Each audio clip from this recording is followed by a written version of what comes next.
Namaste. Today we will learn about concern of NCF 2005 for secondary education, and moreover how it is related. Secondary education is related to RTE Act 2009.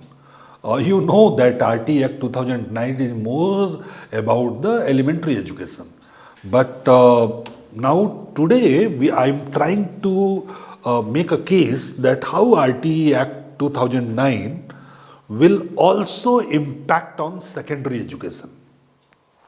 But before going to coming and covering to the Right to Education Act 2009, I will try to focus on NCF 2005 and what is the key concern of NCF 2005, particularly about the secondary education.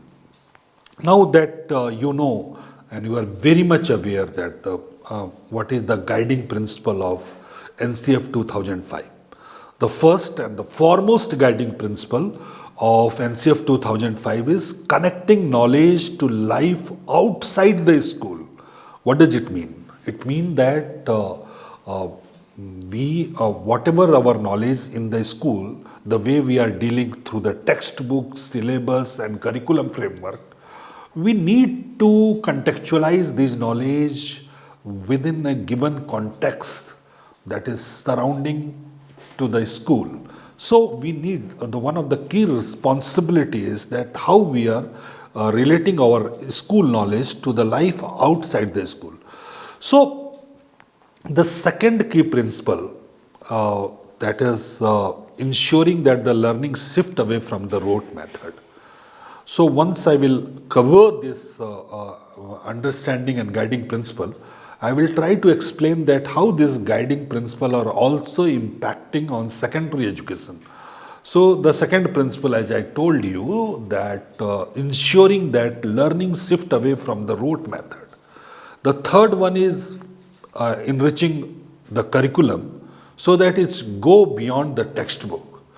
The fourth one is making examination more flexible and integrated them with the classroom life. The fifth is nurturing an overriding identity informed by caring concern within the democratic polity of the country. Now let's connect with the secondary education with these principles. It is important to know that as you know that our secondary grade start from class 9th. So secondary is class 9th and 10 and senior secondary is class 11 and 12. So secondary grade students are mostly, they are range between the 14 year to 18 year. They are the young, energetic guys. They have a lot of energy to do. However, the present education system is mostly focused on the curriculum and textbook, what we teach in the school in the very crude form. So connecting knowledge to the life outside the school is quite applicable in case of secondary education. I mean, if we wanted to associate science from the outside of the school, what are the opportunity in the urban area? What are the opportunity in the rural area? So if you are relating your science that you are teaching inside the class with the outside life, it is important to create certain example. So this is where, for example, if it is the school is situated in rural area, what kind of the farming are surrounded from the school, what kind of occupation that are people are engaged in just outside of the school. So are we in position to connect our school subject with those subject in case of secondary education? I mean, it is difficult. It's required a lot of research and development. We need to create various kind of manuals. See, it is important to learn that the inside of the school, there are certain way of teaching. We need certain kind of the textual material. For example, if we wanted to teach science through the agriculture farming, then we also need certain kind of the printed material based on those farming. It's not happen in isolation. The way our teacher know the teaching, they are hugely dependent on the textbook and the curricular material. So curricular material should not be the stagnant one. It should not be the fixed one, and then maybe we can wait for 15, 20 years. So this is important. The second is ensuring that the learning shift away from the rote method. We know that as soon as the student reach to class 10 or class 12, their learning is shift away from the understanding. They are more about the worry about the scoring high marks, greater marks, more and more marks. How come it possible? If you continuously, so students know that it is only the rote method which enable them to score more and more marks, and that is this is happening because the opportunity for higher education, opportunity for other job is all based on the high scoring marks in the board examination. So this is not the fault of our learner. This is not the fault of our student.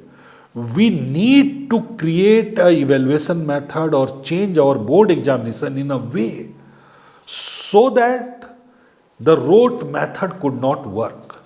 Because rote method work, that's why student always dependent on the rote memorization. Now, the third principle is the enriching the curriculum so that it goes beyond textbook. I mean, it's important to understand that the textbook world is a very confined world. It's a very restricted world where people are actually know very limited things. And that is why the textbook is providing a very confined kind of the knowledge. So what could be the way to go beyond that? It could be possible only if we incorporate community knowledge or society knowledge, or maybe in the school teaching learning process, or a school teacher or researcher work in the society and formulate or document their knowledge in form of manual, textbook, so that it could be utilized by teacher inside the classroom. So, however, in practice, it is happening another way around. The way supplementary material come to the school, it is form of the examination book, solved question paper answer. So these kind of things are reaching to the school, which ultimately increase our rote memorization among our children. Now one more thing that I like to highlight, that our examination, the way we are constructing examination, 1 year, there's the board examination. We know that what is the fear of board examination. How many lives we lose just because of this fear of board examination. So making examination more flexible and integrating them with the classroom life, it is important. It is important to integrate them with the classroom life, because classroom is a different kind of experience. The way we are formulating questions for examination, that is totally based on the certain kind of the reproduction that student wrote. However, the classroom process is engaged with the discussion, debate, discovery, exploration, activity, and there are very few scope, very few room in the examination system when we go beyond the standard kind of the class questions. So that is important. That is very much important to think seriously and work on our examination system. We need to find out the alternative of the present examination system, what we usually referred as board examination. So this board examination is actually destroying life of our children. Then the key is that during the secondary stage, children start framing about their identity. They are also start visualizing about their future task. So the present and particularly in a democratic country, and particularly when we are see the nowadays the way the society operate in various segment. The society is also we know that the kind of the false information, kind of the shallow information, kind of distorted information that are spreading through the various kind of social media with the various kind of the group. We should be within that scenario how we protect identity of our children, how we nurture our children to place themselves in a democratic country and democratic politics. So this is what concern is. Now the next part is I will certainly like to focus on that what are the NCF 2005 shifting from. So I mean NCF 2005 is first time focus on the legacy of Rabindranath Tagore, Mahatma Gandhi, the way NCF 2000 and NCF 2005. So from NCF 2000 to NCF 2005, we found certain difference. For example, that the achievement of a student is the key concern of NCF 2005. So, however, achievement of the student is key concern of NCF 2000, whereas NCF 2005, the ultimate goal of education is to motivate the child to learn, and focus is on understanding. So, in 2000, the focus is on relevance, equity, and excellence, whereas in 2005, the focus is on child nature of learning, as well as emphasize on learning without burden, child-centered education. Then NCF 2000 has also a great emphasis on attainment, whereas the NCF 2005 focus on remove various kind of the stereotype, including gender and caste. The NCF 2000 is focused on alternative schooling for those children who are unable to cope up with the school timing and not enrolled in the school. However, NCF 2005 focus full-time regular school where the child and the teacher may able to interact and actively involve in construction of knowledge. Of course, the NCF 2000 has more emphasis on discipline-related training and schooling, whereas NCF 2005 emphasis on discipline as well as child local knowledge and her experience. It's important that NCF 2000 is also focused on minimum level of learning, whereas NCF 2005 emphasizes on child all-round development and her learning pace. It recognized that the learning pace of children are not comparable. NCF 2000 emphasized Sanskrit education as it is a special claim on national system of education, and the language is to be treated as the living phenomena which is still relevant to the general life needs of the people of India. Whereas NCF 2005 put emphasis on local knowledge and states. What NCF 2005, I quote, the child, community and the local environment from the primary context in which the learning take place and in which the acquire is significant. So, children should encourage to learn from the community and the knowledge of the individual who are storehouse of the information in the Indian education system. So, that is what I focus. Now, come to the Right to Education Act. How Right to Education Act impact on secondary education, particularly when we all know the Right to Education Act is broadly related to elementary education.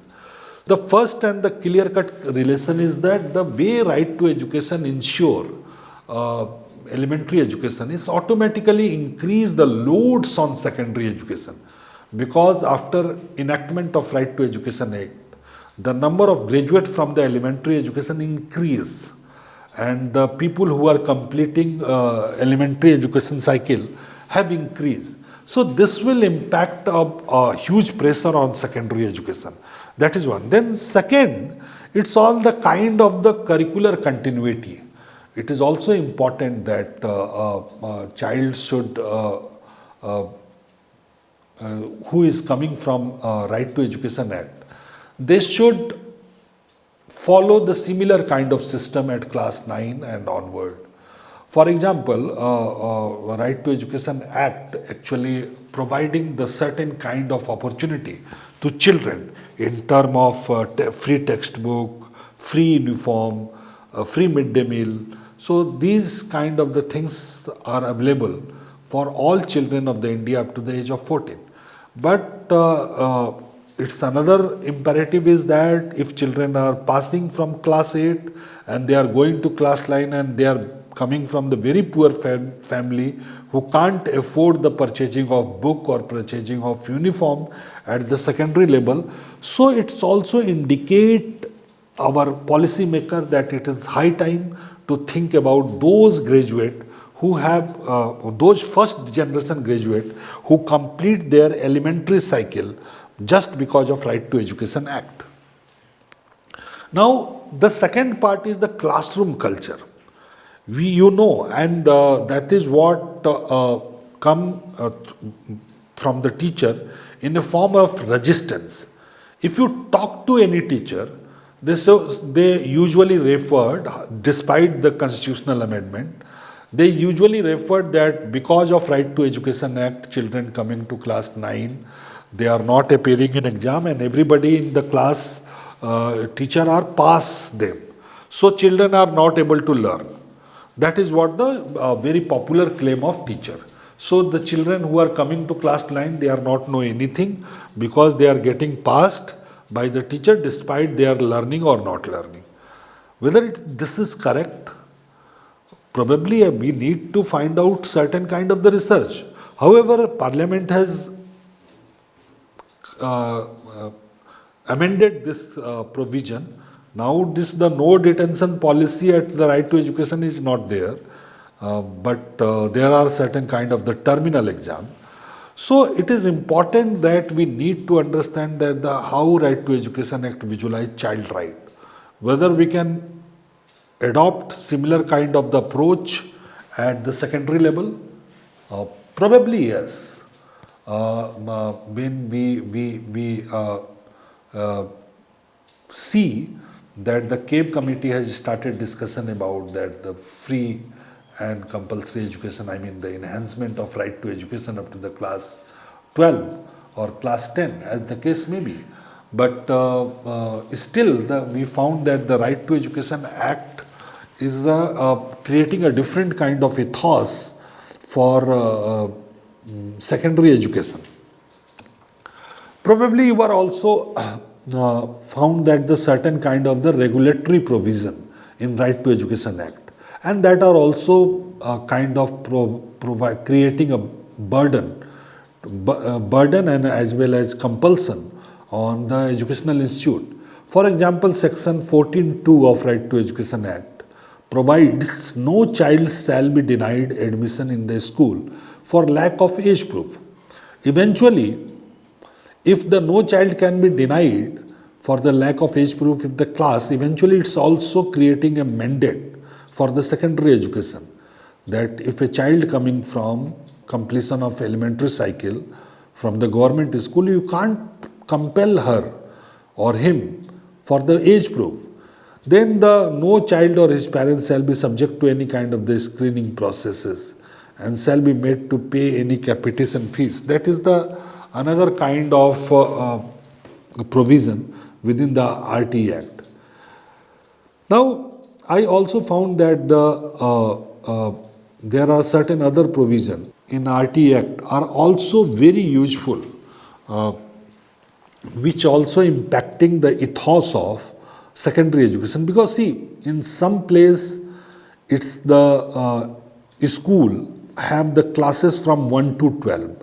In some place, the school have classes from 6 to 12. In some place, school have the classes from 6 to 10. So in any such case, there are certain classes of those who are covered by Right to Education Act are in several cases part of the secondary education, particularly the school management system. So once you started one kind of the practice in one level of the school, then it is very logical imperative that you can also apply the similar kind of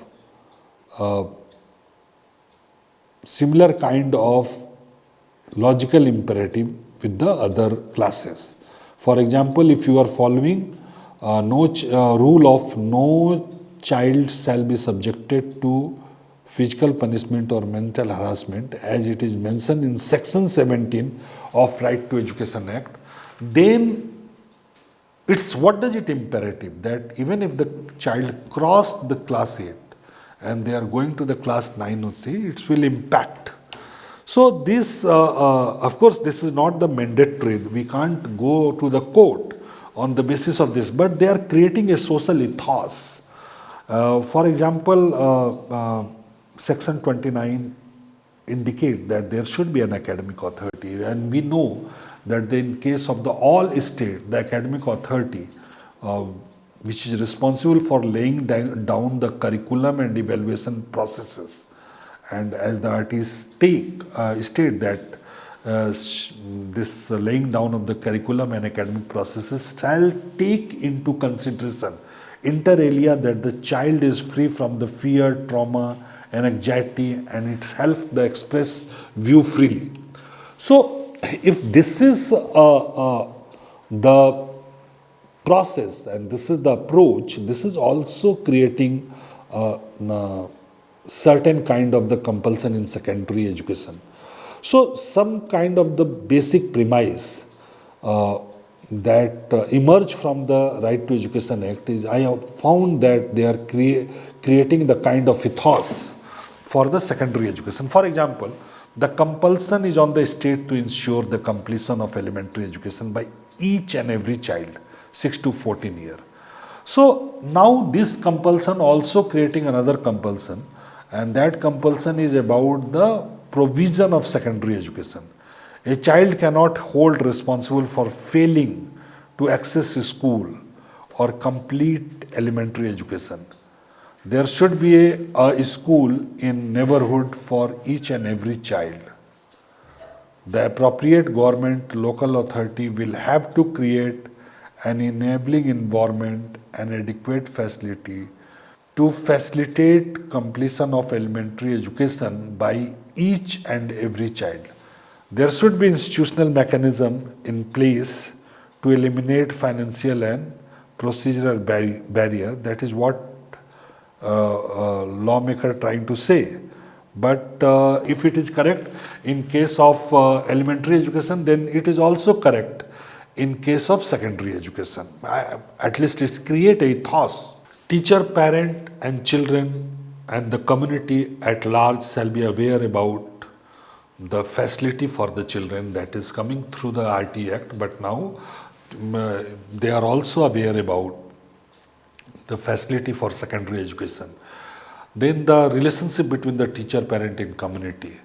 And this is, we know that under RTE Act there is a very much mandatory for school management committee. Now we are also very much serious and formal about creating the similar kind of committee at higher education level, at secondary education level.